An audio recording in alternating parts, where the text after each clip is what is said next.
I'm Simon Fisherbecker. You probably know me better as Dorian Moldovar from Doctor Who, or the Fat Friar from Harry Potter. And this is Everything Geek Podcast. Your attention, masters, mistresses. All systems functional for the Everything Geek Podcast.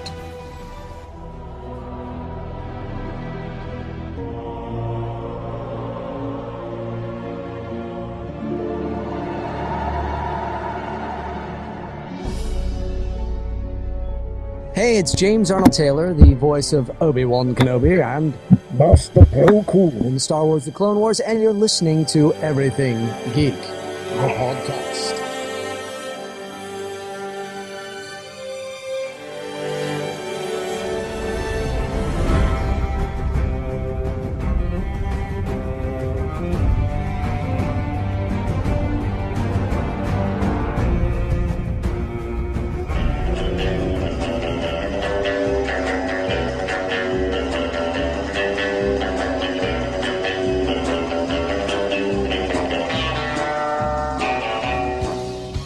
Face it, Tiger.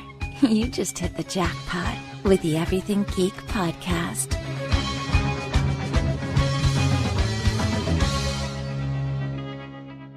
Hello everyone, you're listening to the Everything Geek Podcast. I'm your host Rory, and joining me is co-host Maureen.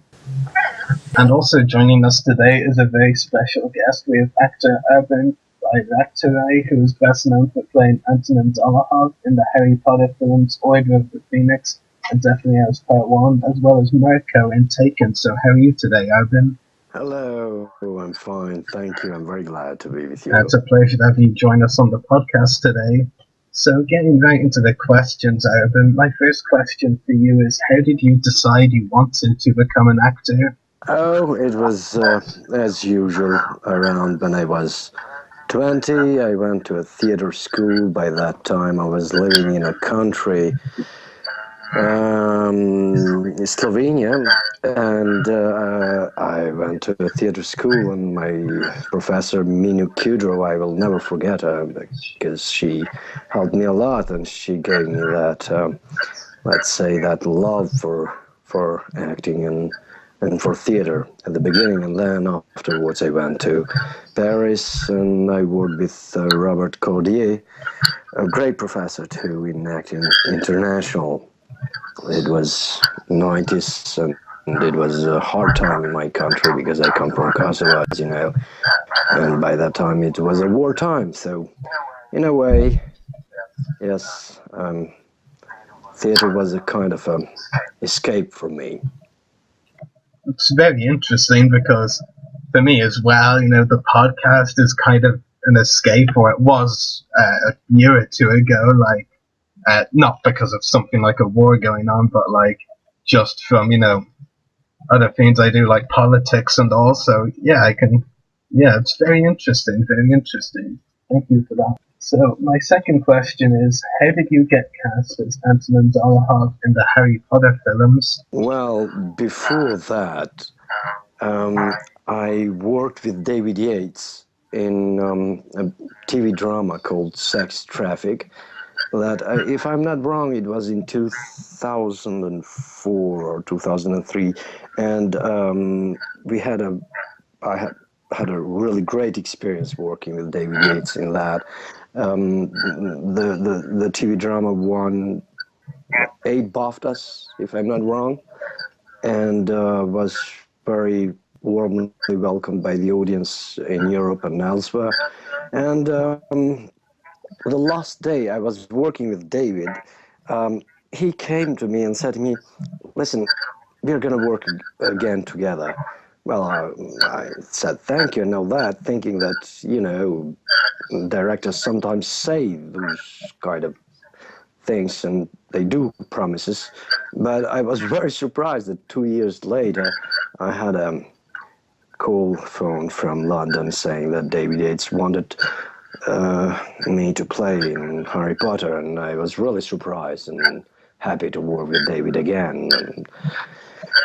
And it's, for me, he's one of the best directors I had the opportunity and the chance to work with. So basically it was due to the previous work we did together. That's very interesting. Thank you for that. So, moving on to my fourth question, can you talk about the filming process of the iconic electrocution scene with your character Mirko in Taken? Yes, well, that scene was very particular because actually what happened before just starting to work was something really nice, let's say, from Liam Neeson, that he helped me to be truthfully into the situation by accepting to spit truly on him. He said, "Oh, come on, man, spit on me, it's fine." So we, in a way, we did the scene all the time continuously, not cutting it. And this brought us to find, let's say, another energy, an energy of, yes, we were tired, I was tired, and this tiredness helped me to go farther in the scene. And as we were continuously doing it again and again in different angles, something, I don't know, something came out. And surprisingly, by the end of the scene, when we finished it, the crew just was, there was applause. You know, they were happy that we finished the scene and that something apparently happened. And the sound engineer came to me and told me that he was hearing my heartbeats going faster and faster. And it was just very nice to work with Liam Neeson and for me, what was the most important thing is to do a character that is not precisely what people would expect. And even me, it's not precisely what I would expect. I didn't know how I'm going to react. The reactions came just because we were trying to be completely and truthfully in the situation. And it is a torture scene, and tortures are very violent. Yeah, definitely. I mean, it must have been a very difficult fight scene to do for that very reason, making the torture seem real. So it's no wonder you got applause at the end of it. Yeah. Yeah, it did look very real in the film, that's for sure. And and you were saying about you and Liam. He said you should spit on him. Did you? Well. Of course, we did that because we didn't want to. It's in French they use a word to say tricher. It means like when you do something. When you apparently do something, it was not the point. The point was to do really truthfully. You know what I mean? And not by hitting each other. Of course, we never try to hurt each other, but to be very precise. And yes, I must say, I don't know, to find the truth of the situation. Not only the characters, but the situations. Because actors, we are not only us, it's also the situation, it's also the story. And we must carry, first of all, this thing. First of all, the story. First of all, the situation. And the characters. If they carry that, they are pretty close to be themselves truthful too. It's a little bit, tiny little bit, a different approach that that, let's say, in every movie. That's a really good answer, thank you. So moving on to my next question. Most actually say that playing a bad guy is a lot more fun than playing the good guy. You played a number of bad guys in your career. Would you agree that playing the bad guys is more enjoyable for you as an actor? Well, I would like to say just first that when I face a character, first of all, I don't judge him. So I don't know if he's a bad character or he's a good guy. He's a character, and so I I don't think that it really matters that a bad character can be more powerful and a good character is less powerful. I would say that every character can be powerful. Every character can be fragile and weak. It's also very important to accept the weakness of the character and the weakness of the actor too. This is something that I really like to work in, and I had the chance also. Well, you know me more for the characters they were bad characters, but I was lucky to also have lead parts in some movies here in Europe, and where characters were what they were. So they were not particularly bad characters, but they were not very good neither. Some of them, they were victims. I played in several movies treating the Second World War dramas. I don't know, I played a Jewish father or a gypsy victim of Holocaust. And also, what was for me very important to play was in my country, in Kosovo, when I played Kosovo Liberation Army fighter and his post-war déchéance, when he's little by little falling down and losing everything. So, yes, of course, there is let's say, in the dark part of the humanity, there is something that appears to be powerful, but also in the brighter side of the humanity, that same level of power exists. So, well, I talked a lot about it, but for me, the most important thing is not to judge the character. That's a really good answer. And talking about your roles in films outside of Harry Potter and Taken actually leads into our next question a little bit. As an actor, you have starred in numerous French films, but in international films, you've mostly had smaller roles. Is bigger roles in international films something you're hoping to pursue at some point?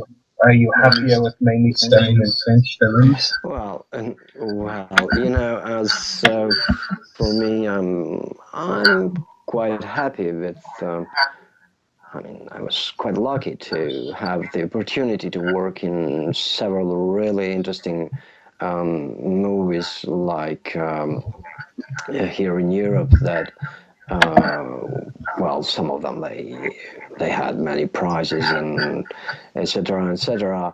And but also I like I liked and enjoyed to work in movies that had a big international career, like Taken, Harry Potter.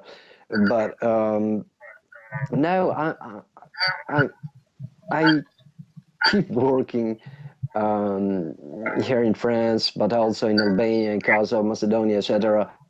And I also work quite a lot in theater, actually. I work also with New York-based company called Global Arts Corporation with an American director that I really love the way he works, Michael Lesac. And we work in a very interesting projects about the transgenerational memory in conflict and post-conflict zones. Right now we are working, before they worked in South Africa and Northern Ireland. Now we are working in Cambodia in a very, very touching project with what happened during the Pol Pot regime there. So yes, I mean, I will see what the future is,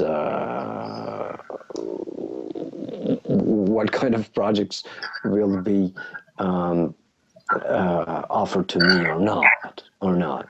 But I'm mostly working in even here in international projects, and I mean European, and some of them in the future I hope also American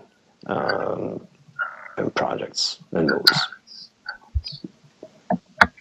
I think it's great that you're getting to work in movies that are in several different countries. You were mentioning that. It's pretty exciting, that's for sure. It must mean you get to travel a lot, isn't it? Well, you know, for me, the most important thing basically happened when I played for the first time in my mother tongue, in Albanian.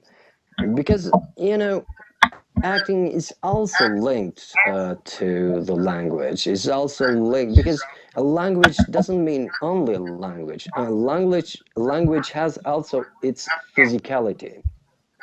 And for me, when the first time, because as I had to leave my country very young, I worked most of the time in foreign languages.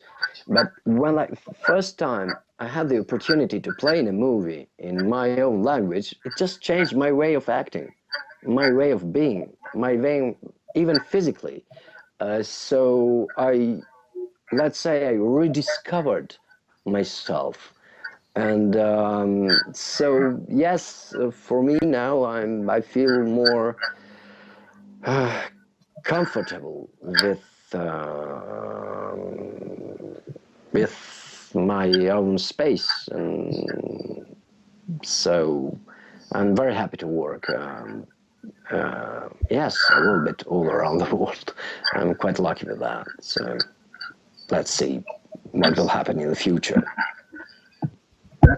Definitely, that's really great. So, my final question for you, Arben, is: do you have any upcoming acting roles or any other projects you would like to talk about? Oh well, there are some, but we always wait till they are finished. Well, right now, this year, I worked a little bit here in France. So we did a movie which is called Money, which very talented Georgian director called Gela Babliani, and I just finished a play called La Tonta here in one of the French national scenes. So well, I have an agent now in New York, so we will see what will happen. So. It's really great. Thank you for answering all of my questions. I'll let my co-host Maureen ask hers now. First question for you is, how did you react when you found out your character in Harry Potter was responsible for the death of a much loved character throughout the series? Well, you know, I was surprised. I was surprised. Well, you know, it's only a character. I was actually a little bit sad that it was him, that it was Dollhope who would do it. But in a way, it's also well, interesting. I don't know. It's not, so it's a what we call, it's a parameter that is, it's not something that, as I said before, I cannot judge the character. It depends on the situation. As he was put into this situation to do that, then, well, it's a part of his life. That's really interesting. It's a interesting way of looking at it. I probably would have cried. Well, well, it depends on. Yeah. We cannot cry every time with everything. Otherwise, we would stop working. We would stop doing this job. So, my second question for you is: how do you prepare for each role you get? Well, for me, the first thing would be the physical research. It's, for me, it's the most important, and afterwards, because I'm not I do not work in a way that, let's say, I'm not Stanislavskian, I would say in French. I believe much more in what Artaud and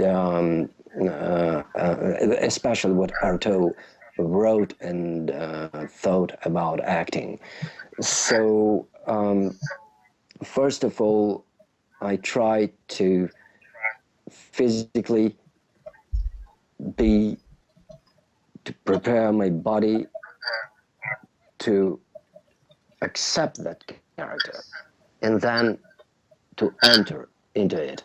The mind comes later. Even sometimes it's good not to have it, because if we think too much for the part, sometimes it blocks us. And we are going to do all the time the same thing and the same thing. What is interesting to do every time a different thing, but close to the previous one. I don't know if I'm clear, enough clear about it, but it's kind of because the emotional level, the physical and emotional level, they are linked to each other. When the physicality is found, the emotion will come. We don't have to, I do not try to push it. I try just to accept it. Once I accept it, it will arise. There is going to be a rise of it. Because, and that's why I was saying that if the mind is too much present, it's going to block several channels of several emotional channels.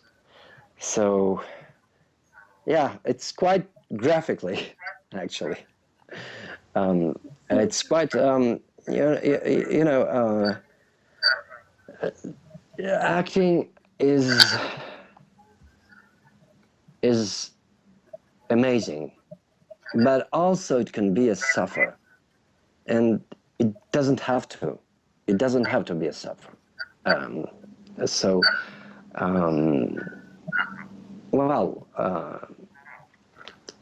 So yes, but the most important thing for me at the beginning is trying to find the very, I would say, how the, not only physicality, but how the liquid goes into the physicality.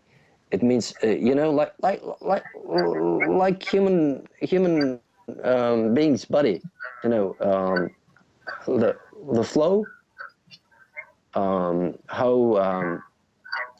the blood goes through our body. That's the same thing with the character.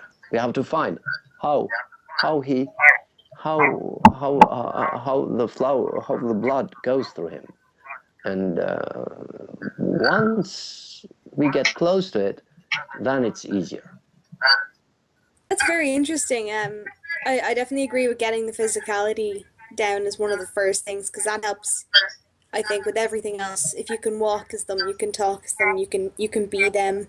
The thing is, we personally, I do not try to be them. I try to put my body into a position that it will be accepted, like to be them. Because the problem is that if I try to be them, I'm not going to be them. It's a little bit perhaps complicated what I'm trying to say, but the thing is that it's when you open your body, you're going to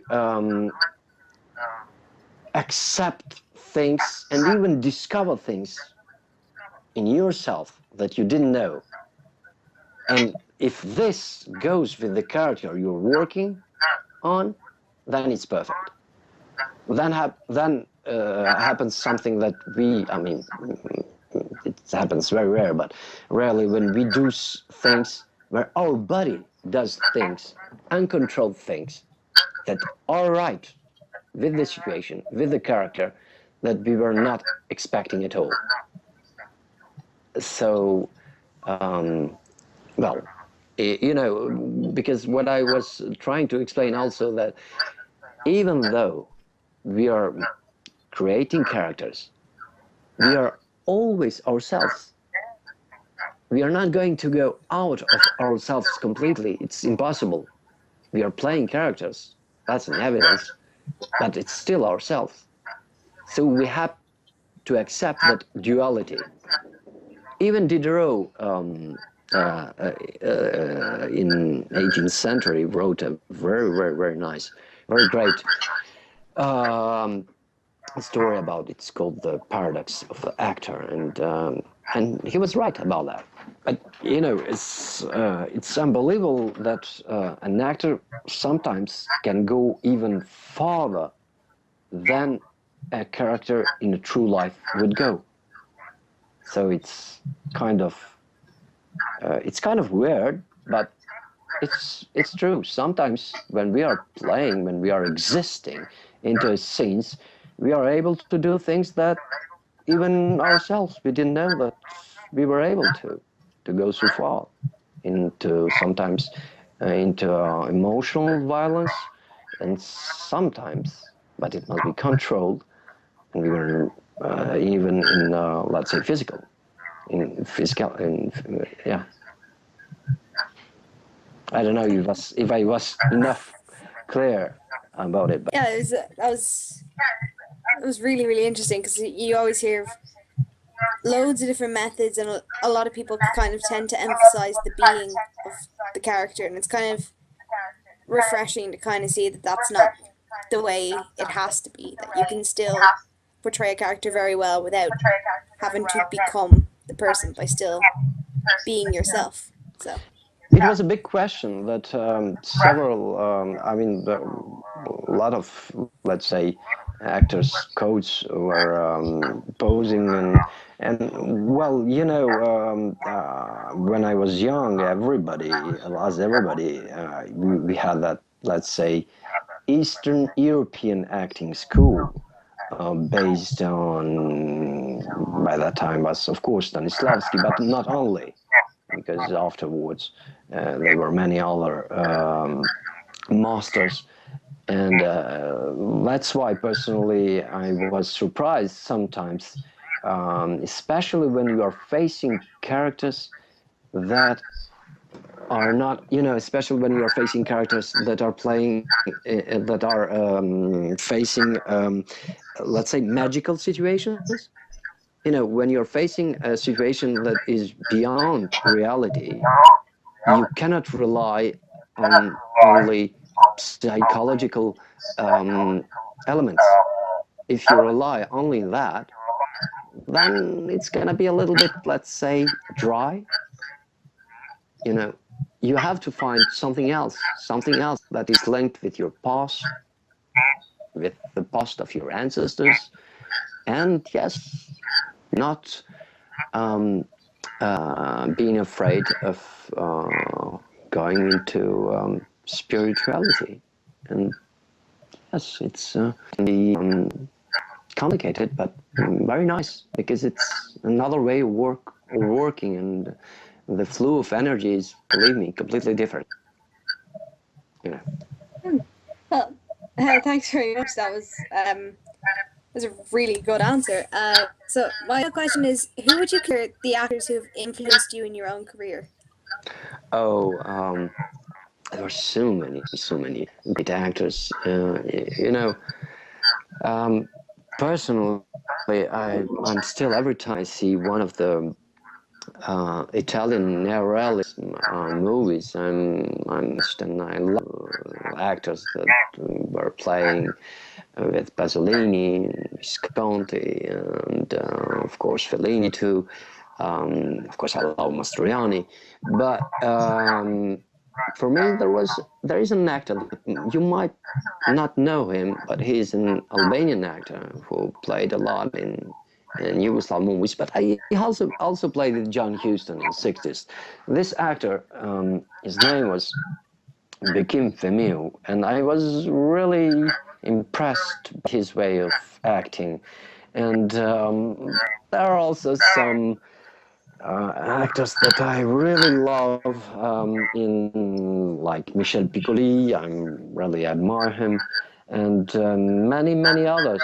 Bruno Gans, I really also love his work. But I was also happy, and so happy to work with great actors that I admired before and I still admire, like Gary Oldman, Peter Mullen, Liam Neeson too, and also Depardieu, and other actors that you might not know, but who are great actors for me, who come from Balkan countries, and or here other European countries. But yeah, so what I admire with these actors is that there is something beyond acting. They carry something, what I just expressed before. They carry their past, but not only their past. They carry also something from another time. And this is something fascinating. Well, that's incredibly interesting. Thank you very much. And thank you very much for answering all my questions. So that's all of our questions for you today, Arben. It's been a pleasure talking to you on the podcast. It was a great pleasure to talk to you, Arben. I wish you the best, and thank you. Really, it was really great to have the opportunity to and the chance to be with you. You're very welcome. Thank you so much. So hopefully we can talk to you again at some point. With pleasure. Always with pleasure. Great. We'll talk to you again soon then. Bye, and thanks again for joining us. Bye. Thank you. So make sure to check out our YouTube channels. The podcast is www.youtube.com/user/everythinggeekcast. Mine is www.youtube.com/user/Separatist Warren's is www.youtube.com/user/Lizzie11. Check out our Facebook page, www.facebook.com/everythinggeekpodcast. Check us out on Twitter, twitter.com/everythinggeekp. Check us out on Instagram, instagram.com